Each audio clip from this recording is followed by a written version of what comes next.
파워포인트를 이용한 보고서가 일반화되고 있습니다.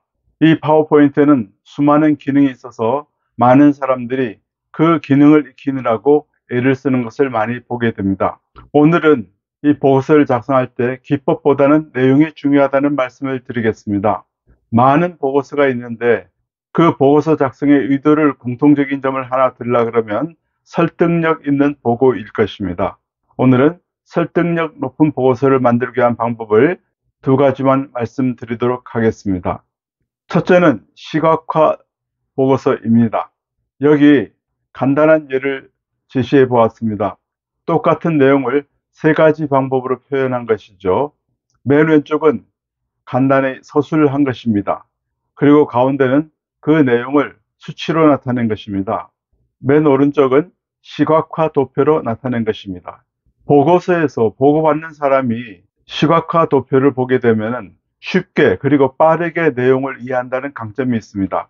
이것이 설득력을 높이는 굉장히 중요한 포인트가 되고 있습니다. 그래서 시각화 보고서 이야기를 오늘 좀 하도록 하겠습니다. 시각화 보고서를 만드는 데는 간단한 그래프를 이용하면 됩니다. 이미 학교에서 우리가 배운 대로 그 기본을 지키면 되는 것이죠. 예를 들어 보겠습니다. 지금 그림은 막대 그래프입니다. 막대 그래프의 특징은 크기 비교를 쉽게 한다는 점이죠. 그냥 수치로 쓰는 것보다는 막대를 그리면 금방 크기 비교가 됩니다. 오른쪽의 도표는 같은 막대 그래프인데 한 항목에 대해서 전년도 대비 크기 변화를 나타낸 것입니다. 약간 응용된 막대 그래프라고 할 수 있죠. 이렇게도 할 수 있습니다. 다음은 꺾은 선 그래프입니다. 꺾은 선 그래프는 시간이 가면서 변해가는 추세를 나타내는 데 적절합니다. 여기서는 지금까지 변해온 수치와 앞으로 예상되는 수치를 같이 표현하겠습니다. 예상되는 부분은 점선으로 나타내었죠. 오른쪽 편은 조금 더 응용한 것입니다. 누적 꺾은 선 그래프라고 할 수 있습니다. 한 도표 내에서 두 항목의 변화 추세를 나타낸 것입니다. 이런 그래프도 상당히 쓰임새가 다양하게 있습니다. 그림처럼 여러 가지 항목을 한 도표에 나타낼 수 있습니다. 네, 이건 당연한 이야기죠. 한 가지만 나타내는 게 아니라 여기서는 세 가지 항목이 시간이 가면서 어떻게 변해가고 있는지 나타내고 있습니다. 오른쪽 그림은 원 그래프입니다. 원 그래프는 구성비를 나타내는 데 적절한 그래프이죠. 굉장히 많이 이용되는 도표입니다. 이 원 그래프를 그릴 때는 시계의 12시 선에 해당되는 부분에서 출발해서 그리는 것이 좋습니다. 그래서 큰 부분부터 단계적으로 작은 부분까지 순서에 맞춰서 그려나가면 그래프의 내용이 보기가 좋습니다. 그리고 수치는 전체 수치는 위에다 한 번만 써주고 그래프 내에는 각 항목별로 비율만 써주면 됩니다. 이 그래프는 막대 그래프인데 좀 모양이 다르지요. 5년간에 걸친 그림이 나타나고 있습니다. 다 똑같은 사이즈의 막대입니다. 그런데 연도별로 보면 구성비가 나타나 있습니다. 그 구성비가 매년 어떻게 변해가고 있는지 나타내는 그림입니다. 이렇게 응용할 수도 있죠. 한 가지 더 볼까요? 오른쪽의 그림은 전 세계 시장의 구성비를 나타내고 다시 가운데 부분에서 우리 회사의 지역별 시장 점유율을 나타냈습니다. 그리고 오른쪽에는 시장 점유율의 총 합계를 나타냈습니다. 이렇게 간단한 그래프도 다양한 방법으로 표현할 수 있습니다. 얼마든지 응용이 가능해서 다양해질 수 있다는 말입니다. 세 가지 표현 방법을 소개했습니다. 학교에서 배웠던 이 기본적인 도구로 얼마든지 많은 것을 사용할 수 있습니다. 단, 시각화 도표를 만들 때 한 가지 유의할 점을 말씀드리도록 하겠습니다. 보고서를 열심히 만들다 보면 많은 자료를 수집할 수가 있죠. 애써서 구한 이 자료를 다 이용하고 싶은 유혹을 느낍니다. 그 유혹을 떨치고 꼭 필요한 자료만 사용하라는 이야기입니다. 어떻게 하느냐고요? 이렇게 생각해 보십시오. 이 자료가 없으면 보고서 내용에 문제가 되는가? 이런 간단한 질문을 해봐서 문제가 없다고 생각되면 그대로 과감하게 버리는 것입니다.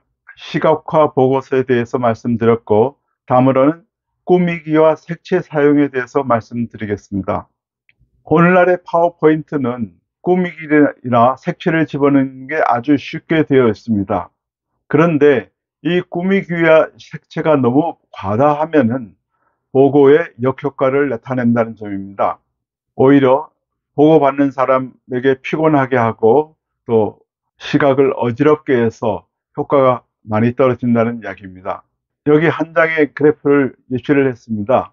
원래 그래프는 좀 더 많은 도형이 있는데 제가 좀 줄였습니다. 그런데도 많은 도형이 나타나 있고 색채도 다양한 편입니다. 이런 보고서를 받으면 방금 말씀드렸듯이 보고받는 사람이 피곤해지고 또 무슨 내용인지 알기도 어렵게 된다, 그런 이야기입니다.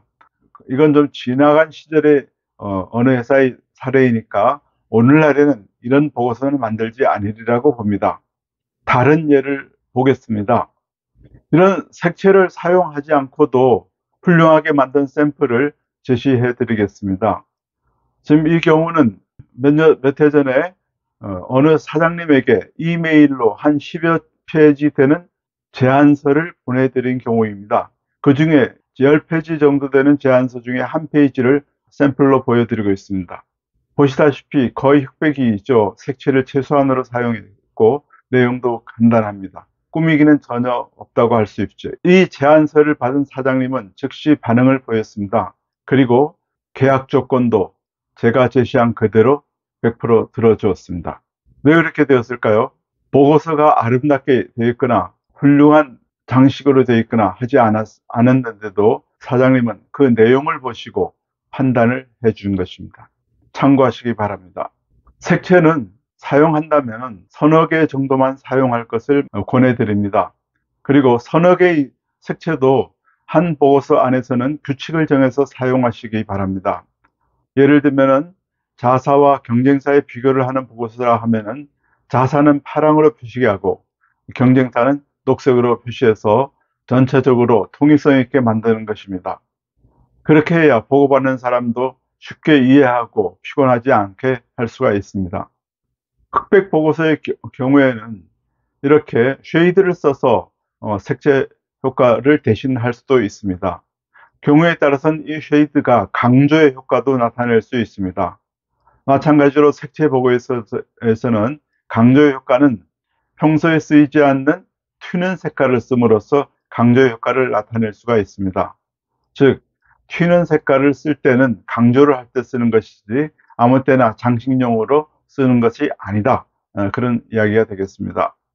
이제 그 색채 사용의 간단한 예를 보도록 하겠습니다. 지금 여기서는 극히 제한된 색채를 사용하고 있죠. 또 극히 제한되게 하려니까 그래프가 두 개 있을 때 서로 농도 차이를 함으로써 색채를 더 이상 사용하지 않도록 하고 있습니다. 이 그림도 굉장히 간단하죠, 색채가. 그런데 여기서는 빨강이라는 꽤 튀는 색채가 사용되었습니다. 이것은 이 빨강을 강조하기 위해서 사용한 것입니다.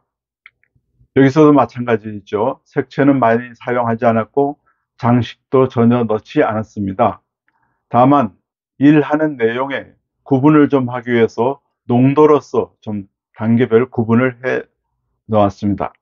오늘은 시각화 보고서 그리고 색채 사용법에 대해서 말씀을 드렸습니다. 이상 홍승철 TV였습니다. 안녕히 계십시오.